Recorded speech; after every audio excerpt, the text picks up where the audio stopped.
Ba-na-na-na-na-na. Hey, welcome to Stop the Idiot. I am the huge one, aka the idiot, Dave Koco from KocoSports.net or KocoSports.com. It's where the world comes to kick ass, your home for combat sports, and above all, where it's okay to be a passionate fan.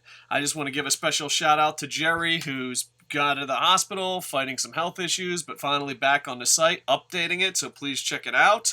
Also, want to plug ProWrestling.me. That's a site that I want to make a social media place, like a pro wrestling sports bar where we can plug and become a community and all that. And just to have a lot of fun, be doing all that fun stuff, whatever.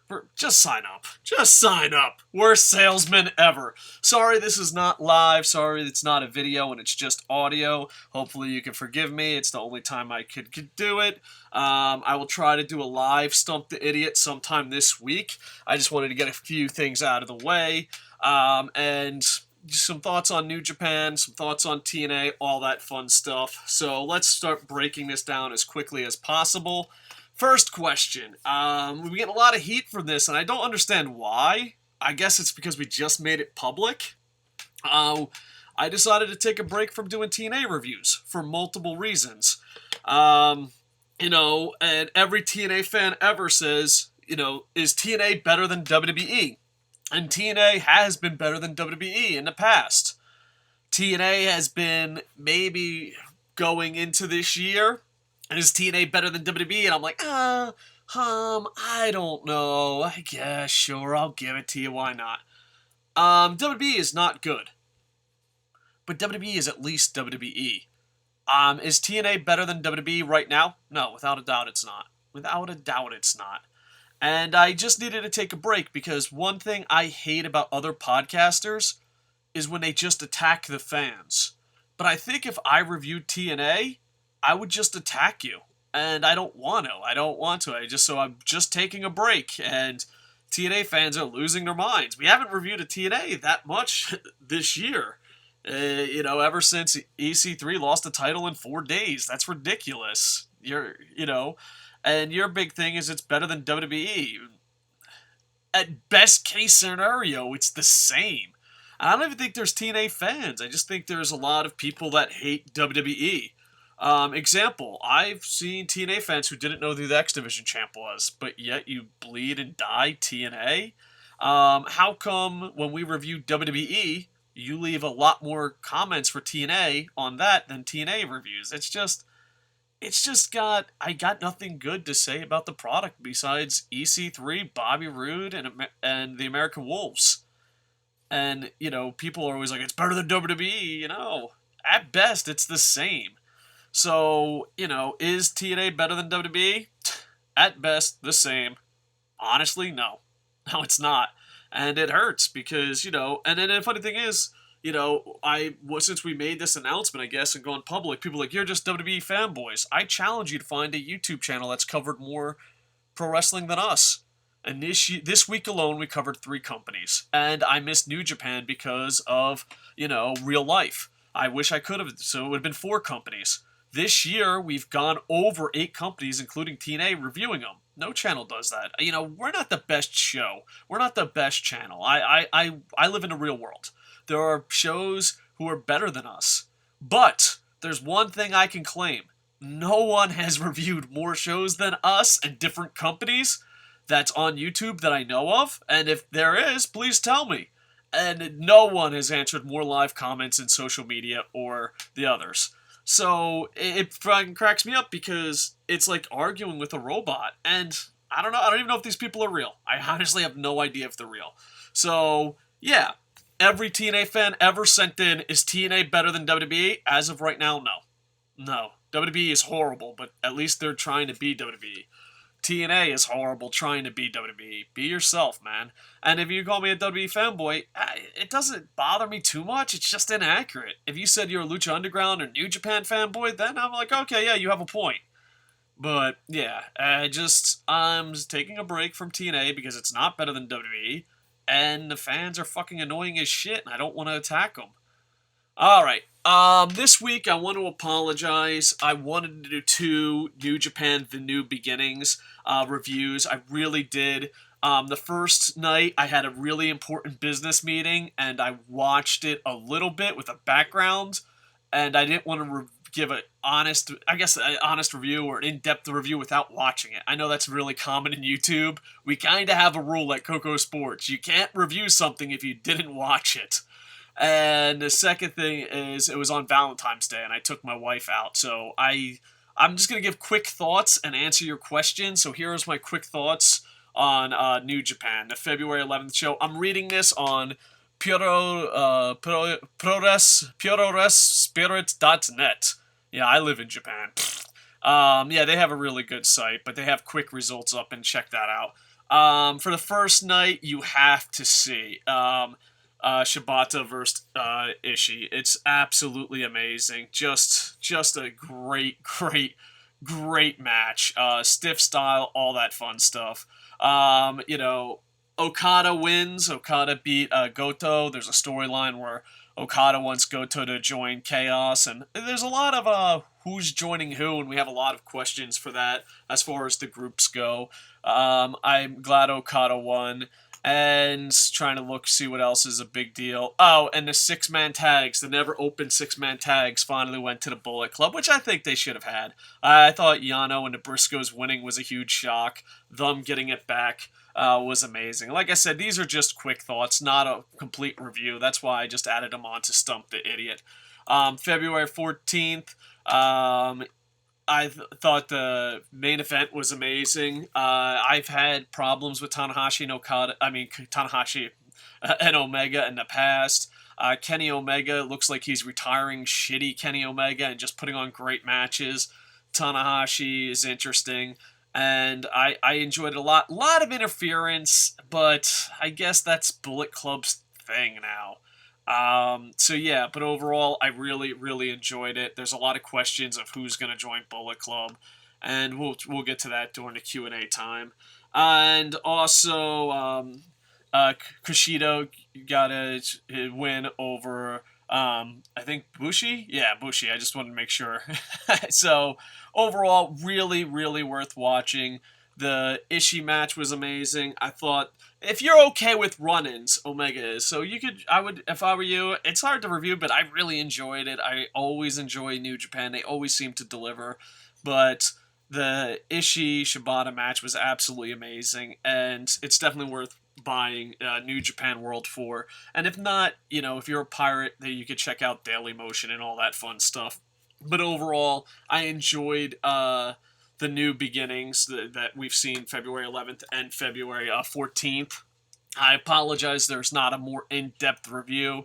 I just wanted to get my thoughts out about that, and there's a lot of questions. So, I just want to apologize to New Japan fans, and hopefully I'll make New Japan a top priority from now on. I'm just happy that there's slowly but surely being an online community that's asking for the reviews. It's kind of sweet. Back in the day, there was never that. All right, I'm going to answer a few questions, and then I'm going to wrap this up. Muhamad Faiz Danyal, if I mispronounce your name, I apologize. Muhammad says, anybody think Kenny Omega will become the heel of New Japan while Okada becomes the face of New Japan? I think so. And as long as Omega doesn't stick with too much comedy and wrestles, I think it's going to be absolutely amazing. I think Okada is the best wrestler in the world, and it should be interesting. Plus, there's talks right now, just who's gonna join Bullet Club, who's gonna join Chaos, what's gonna happen. But I could see Kenny Omega picking up the ball and running with it. I love Kenny Omega, and I've watched Kenny Omega for a very long time. I saw Kenny Omega wrestle I saw Kenny Omega wrestle in front of 12 people live. I'm a huge fan of Kenny Omega. I just hope he doesn't have the crutch of, oh, I'm a heel. Oh, I don't have to try hard. And as of now, he's not. In Japan, we always joke, shitty Kenny Omega. And I haven't seen shitty Kenny Omega. If Kenny Omega is the leader of the Bullet Club, or fucking whatever they decide to call the Bullet Club, I think he'll do great. I just don't want him to be like, I'm a heel, I don't have to try hard. That's my biggest fear. And Okada, he's going to be absolutely amazing. But don't sell Naito short. Naito's fucking group is super over. When I was at Wrestle Kingdom Live, they sold so much merchandise. Momo Starr. Hi, Dave. If you don't mind, I would like to know your thoughts on a few questions. No problem. Whenever you get the chance. Well, I want to apologize to you that there's some questions in Stump the Idiot that are really behind. So I gotta do more Stump the Idiots to clear it out. Plus, leave questions. It makes my job a million times easier. And plus, I like interaction. So don't ever worry about that. How do you feel about the champion at Hardy if ever win decisively on his own? Oh, I'm sorry. How do you feel about champions that hardly ever win decisively on their own? Um, if it's a heel, it's okay, but I notice nowadays, especially with Seth Rollins' title run, I think they abuse it. I think it's okay for heels to cheat, but when it gets so cowardly, it gets a little crazy. I think it's a, I think it's okay, but not to abuse it. And I think sometimes WWE. Oh no, that's not fair. I'm not going to pick on WWE TNA. I think all companies abuse this. I think they're like, oh, I'm a heel, I can cheat, and it's really kind of a letdown. It really is. Prince Devitt, we've lost a lot of great matches because he was being a heel. AJ Styles really didn't do that too much, and I fear about Kenny Omega. But yeah, if you hardly went on your own, I'm okay with that. But there's abusing it, and I think when it came to Seth Rollins, like when Seth Rollins, was a coward, but he could still hold his own, I think that's acceptable as a heel champion. But when it's like I'm scared of everyone, you don't you want this is just my opinion. You want the heels to cheat and, edge out the faces, but you don't want to make them like Glass Joe from Mike Tyson's Punch Out, where it becomes a joke.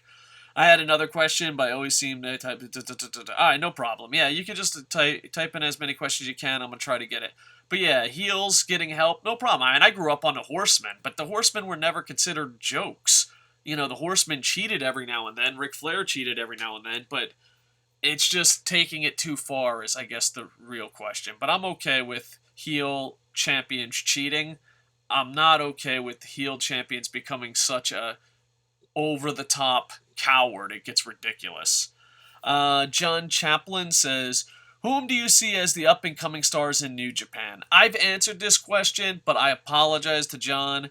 I gave such a shitty answer. I was in a cranky mood. I took notes. I think, like, main event-wise, I guess up-and-coming main eventers, the young, I think Okada, Ibushi, Kenny Omega, and Naito are the main eventers. If I have to pick one guy for a young and up-and-comer, it's Cody Hall. Cody Hall was the absolute shits. I actually said he was the most improved wrestler in our Triforce Awards. He was the shits. And now he's holding his own. So I'm really excited. And Bullet Club has a couple guys, but I think Cody Hall's probably the most improved. They're bringing over a lot of young ROH guys, so I'd like to see how they book them. Everyone says Jay White and David Finlay. I'm going to keep a closer eye on them. I think they might just be a little overhyped, but not by much. I'm going to keep a close eye on them. I think they can do great things. And Juice Robinson, I'm going to be rooting for him because he had the balls to quit NXT and go out on his own. But I don't know if he can hang. But I'll be rooting for him because anyone that has the balls to go out on their own, it gets respect on my part. Andy Paps says, stump the idiot question. Did you like the main event Mafia angle in 08-09? No. No, I didn't. I don't think it was as bad as, Aces and Eights, but I don't know. I look back at it, I probably shouldn't have hated it as much as I did hate it because there were times where they were putting over younger talent, and that's the point. I don't know. I, I did not enjoy it, but I probably should have enjoyed it more, to be honest. They were getting young guys over, they were telling a story. So I think I was a little too rough on main event Mafia angle in 08-09, but they've had worse stuff, and it wasn't that bad. I mean, I did not like it. I don't know. I apologize, but yeah, I just I like the fact that Samoa Joe was in it. I like the fact that they were helping put young guys over and stuff. So I think I was too rough on main event Mafia, but I wasn't a big fan. And this is a great question, and it stumped me. Speaking of stumped the idiot. Bullet Club Biggz, the verbal assassin in the cut. That's a scary sight on Google Plus asks. Cena gets knocked for having 5 moves, yet Lesnar does 1 and is praised. Flawed logic? That is a great point, and I can only give my opinion. I don't want to speak for the masses. I think when it comes to who is it? Oh man, I'm having a brain fart. I apologize. When it comes to fighters coming here like Ken Shamrock, Dan Severn, Sakuraba, that's the guy I was thinking of. Sakuraba. When it comes to fighters, like you kind of give them a pass, but Brock Lesnar used to be a great wrestler. When Brock Lesnar first came out of developmental and he was having his first run before he left for the NFL, I think he was way better. But then he came back and he just did MMA and he just came back and now he does suplexes. So I see your point, and if you're a Cena fan, I get your point, and I could be wrong. But the reason why I think it's different is John Cena, that's all he does is pro wrestling. Brock Lesnar went to go do UFC and he came back as a fighter. Like, I don't hold MMA fighters that come into pro wrestling at the same standards. And then maybe that's a fault of mine. Maybe I'm wrong. But I see Brock Lesnar as a monster. But yeah, no, it could be flawed logic. This is a great question. This is the best question we've had in a while because it made me think and be like, hey, I give Brock Lesnar a pass because he was the UFC champion and he's just a monster main eventer. But if you're honest with yourself, maybe we shouldn't do that. Maybe we should be like, hey, what the fuck's up, Brock Lesnar? What the fuck, man? But I don't know. That might be the toughest question we've ever asked on Stump the Idiot because that's my answer, but I don't feel confident about that answer. Like, you could be like, fuck you, that doesn't make sense, you're a hypocrite. I'll be like, you know what? You fucking called me out on it, and I fucking see that. But yeah, maybe someone in the comments can answer it better. But I think Cena gets knocked for having 5 moves, and of course, he's really improved the last year. His U.S. title run, I thought, was his best in-ring matches ever. And I think he put effort and tried. But prior to that U.S. title run, I thought he was a bag of shit that never improved. Just my honest opinion.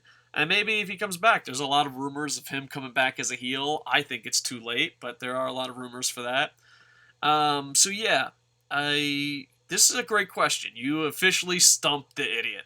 I think I give Brock Lesnar a pass because he's a part-timer, former UFC champion. The same way I would give Lawrence Taylor, Sakuraba, Gracie. I just give them passes. Shamrock. Is it wrong? Possibility. It's a possibility, but that's it. But yeah, Cena has really improved prior to his shoulder injury, and hopefully he keeps improving. But yeah, the masses really get behind Lesnar, and he doesn't have that many moves. Now, if you're talking about in their primes, John Cena doesn't touch Brock in their primes, but you're not talking about that. You're talking about right now, which makes it such a tough question. So, possibly flawed logic. I don't know. Great question, sir. Give yourself a Barry Horowitz. And CTC Gaming, you'll be the last one for tonight because I have to go eat dinner and real life is getting in the way. I do apologize again. This is not live. CTC Gaming says, I have an honest-to-God question for you, Dave. Well, we don't have to get all serious. If you never got sick, well, yeah, I did get sick. How far do you think you could have taken FCW before you hit the glass ceiling or you lost love for the product? This is a great question. I'll never know the answer. And that's it. I was really sick. They offered me a job. A couple of FCW and WWE guys offered me jobs, and I was sick.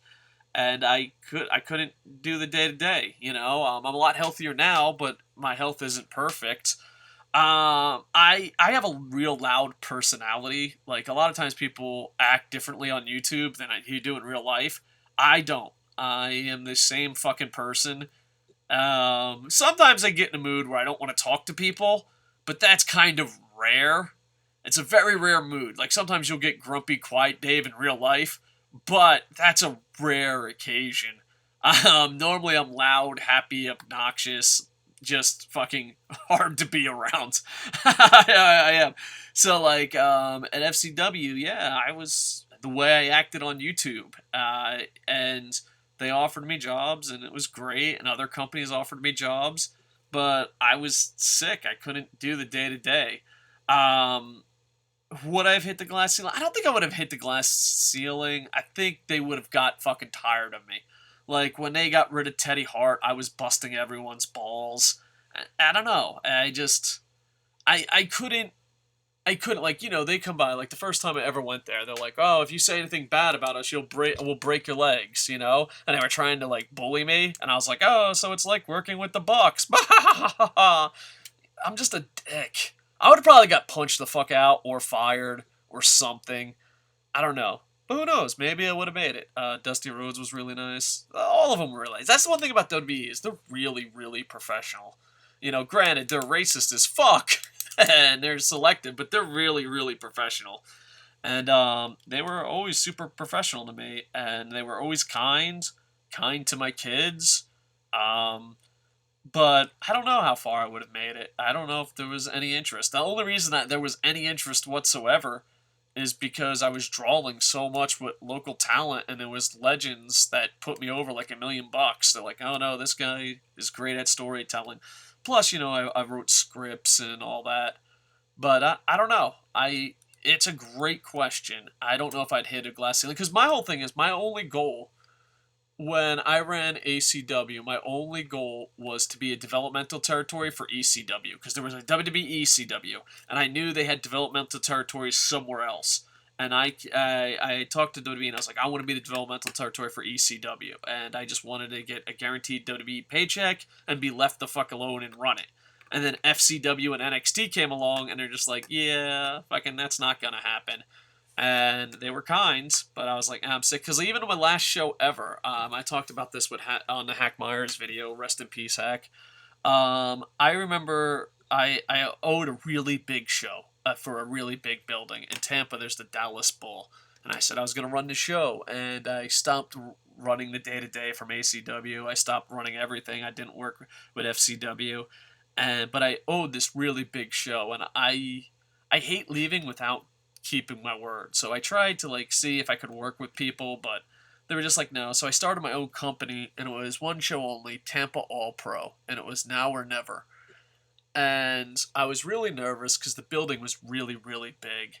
And I was really, really sick, and I booked a lot of talent. This was like my going away present. I was like, all right, well, let's have fucking fun, And I booked a lot of WWE stars. I booked a lot of TNA stars. It was a pretty stacked card. And I was so sick that I didn't run the back. And it was the first time I ever didn't run the back. Hack Myers ran the back. And we had New Japan and WWE in the attendance. And they were so kind to me, both companies. And I remember before the show started, I always get really nervous. It was a new building, got really nervous. And I remember going, well, if it's a successful show, we'll start Tampa All Pro. And it will be just out of Tampa, and it'll be local guys. And I was going to fly people around the world to fight local guys. That was going to be the gimmick of it. And I remember I pulled up to the Dallas Bowl, and I put one foot out of my car. And I was so sick. I was like, I don't care how successful this is. This is my last show ever. And that's it.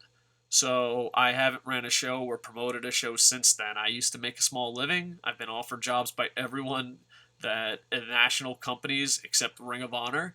And it was an honor. I don't know if it was healthy, but I try not to think that way, because then the disease and the sickness that I have has taken away so much. I used to be in television. I used to be in radio. I couldn't be in Marine. I couldn't, I took away a lot. So it's just one more thing they took away. So I never really thought about it. I do think, if I'm being honest, I think they would have got tired of my fucking personality.